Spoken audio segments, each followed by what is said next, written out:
Welcome to special analysis. నేను రమా మండవ. ఈరోజు అనాలిసిస్లో భాగంగా మనం తీసుకోబోతున్న టాపిక్ ఏంటంటే, ఈసారి మంగళగిరిలో లోకేష్ టఫ్ ఫైట్ ఎదుర్కోబోతున్నారా అంటే అవుననే చెప్పాలి.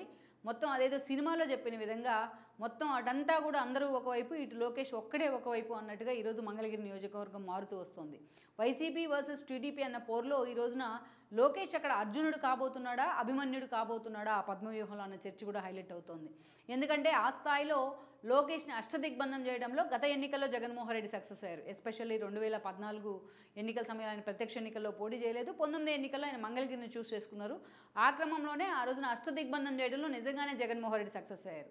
పార్టీ ఓటమి ఒక ఎత్తు, లోకేష్ ఓటమి ఒక ఎత్తు అన్నట్టుగా ఆ రోజు జగన్మోహన్ రెడ్డి ప్రచారం చేయడంలో కూడా సక్సెస్ అయ్యారు ఈ గత 4.5 ఏళ్లలో. సో అలాంటి సమయంలో ఈ రోజున లోకేష్ మరోసారి మంగళగిరి నుంచే పోటీ చేస్తూ ఉన్నారు. అయితే అదే సమయంలో ఈరోజు వైనాట్ కుప్పం అనే నినాదాన్ని జగన్మోహన్ రెడ్డి ఎలాగైతే మొన్నటి వరకు జనంలోకి తీసుకెళ్లే ప్రయత్నం చేశారో, ఈరోజు మంగళగిరిలో కూడా ఇంకోసారి లోకేష్ని ఓడించాలి అన్న స్టామినాతో అదే స్థాయిలో ఈరోజు జగన్మోహన్ రెడ్డి ఎన్నికలకు వెళ్లే ప్రయత్నం అయితే చేస్తున్నారు. అదే స్థాయిలో అక్కడ లీడర్స్ మొత్తాన్ని కూడా టీడీపీ నుంచి స్థానికంగా ఉన్న లీడర్స్ మొత్తాన్ని తన వైపు దిప్పుకునే ప్రయత్నం చేస్తున్నారు. అయితే ఇది ఎంతవరకు రేపటి ఎన్నికల్లో జగన్మోహన్ రెడ్డికి లాభిస్తుంది అనేది మనం పక్కన పెడితే, ఈరోజు ఈ సిచ్యువేషన్ని లోకేష్ ఎలా ఫేస్ చేయబోతున్నారు అనే అంశం అయితే మాత్రం నిజంగానే హాట్ టాపిక్ అవుతుంది. ఎందుకంటే నిజంగా అది టీడీపీకి ఒక సవాల్ లాంటి సీటే. 1980s నుంచి కూడా ఆల్మోస్ట్ అక్కడ ఒక బీసీ సాలిడ్గా ఉంటుంది, బీసీ ఓట్ బ్యాంకు. ఎస్పెషల్లీ కూడా పద్మశాలి సామాజిక వర్గం ఓట్ బ్యాంక్ ఎక్కువగా ఉంటుంది. అటు మంగళగిరి చేనేత కూడా ఎంతో ప్రసిద్ధి. అలాంటి కాన్స్టిట్యున్సీలో టీడీపీ అక్కడ జెండా ఎగరేసిన సందర్భాలు అతి తక్కువ. ఎగరేసిన సందర్భంలో కూడా అటు లెఫ్ట్ పార్టీ లాంటి వాళ్ళతో పొత్తులు పెట్టుకునే ఎన్నికలకు వెళ్ళున్నారు. అటు కాంగ్రెస్ ఎప్పుడు కూడా ఆ సీటును లీడింగ్లో ఉంటూ వచ్చింది, వైఎస్ఆర్సీపీ కూడా ఆ తర్వాత రోజుల్లో.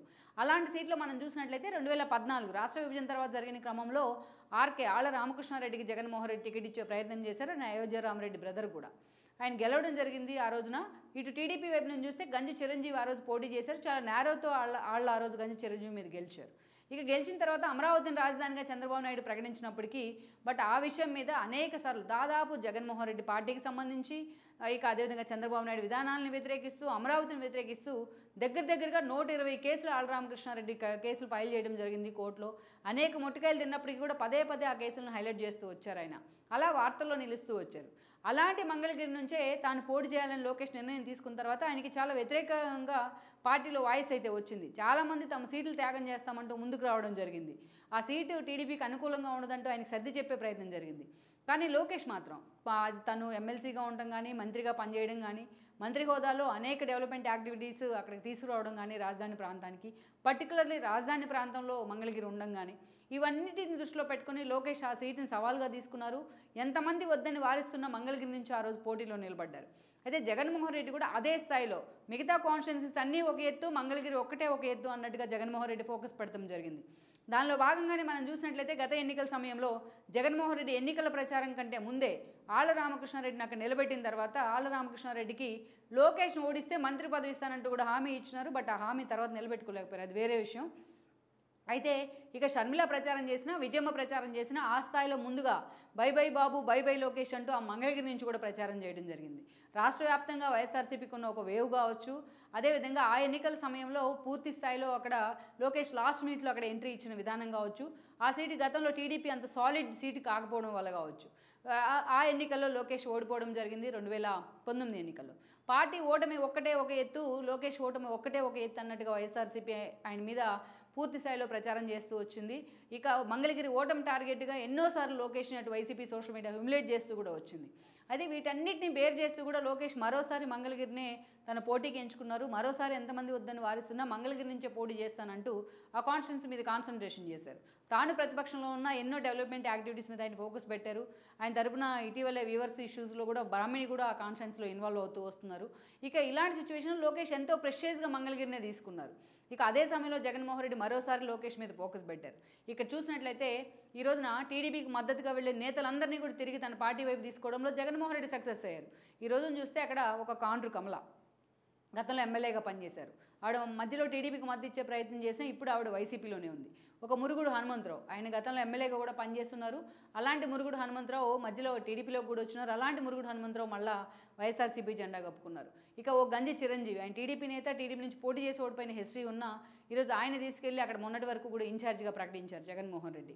ఇక ఏకంగా చిరంజీవికి ప్రాధాన్యత ఇచ్చారంటూ ఆర్కే లాంటి వాళ్ళ పార్టీని విడిచిపెట్టి షర్మిల వైపు వెళ్ళినా మళ్ళీ ఆయన థ్రెటన్ చేసి మరీ పార్టీలోకి తీసుకొచ్చే ప్రయత్నం చేశారు జగన్మోహన్ రెడ్డి.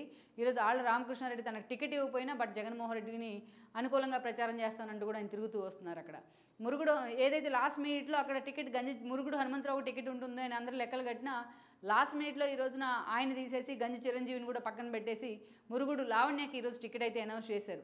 లోకేష్ మీద పోటీకి ఒక మహిళా అభ్యర్థిని పెట్టినట్టయితే సెంటిమెంట్ కలిసి వస్తుందని జగన్మోహన్ రెడ్డి లెక్కలు కడుతూ వస్తున్నారు. వీళ్ళందరూ కాక ఈ రోజున అటు ఒక మురుగుడు హనుమంతరావు, ఒక కాండ్రు కమల కావచ్చు, ఒక గంజి చిరంజీవి కావచ్చు, ఒక ఆర్కే కావచ్చు, వీళ్ళందరూ కాకుండా ఈ రోజున రాయపాటి సాంబశివరావు కొడుకు ఎవరైతే ఉన్నారో రాయపాటి రంగారావు, ఆయన కూడా వాళ్ళు టికెట్ ఆశించి పెదకూరుపాటు టికెట్ భంగపడ్డారు. అదేవిధంగా ఇక సత్తెనపల్లి టికెట్ కూడా ఫోకస్ పెట్టారు కానీ బట్ ఆ దిశగా పార్టీ అయితే ఫోకస్ పెట్టలేదు. అలాంటి రాయపాటి ఫ్యామిలీ ఈ రోజున టీడీపీ మీద విమర్శలు చేస్తూ బయటకు వచ్చిన పరిస్థితి. అలాంటి రాయపాటి రంగారావుని తీసుకొచ్చి లోకేష్కి వ్యతిరేకంగా ప్రచారం చేస్తూ ఉన్నారు జగన్మోహన్ రెడ్డి. ఇలా మనం చూసుకోవాలంటే మొత్తం 100 మంది ఒకవైపు జగన్మోహన్ రెడ్డి సైన్యం, లోకేష్ ఒక్కడు ఒకవైపు అన్నట్టుగా మంగళగిరి నియోజకవర్గం మారింది ఈ రోజున. మరి అలాంటి ఒక సిచ్యువేషన్లో ఒక పద్మవ్యూహాన్ని అయితే జగన్మోహన్ రెడ్డి అక్కడ రెడీ చేసి పెట్టారనుకోవాలి మంగళగిరి రూపంలో.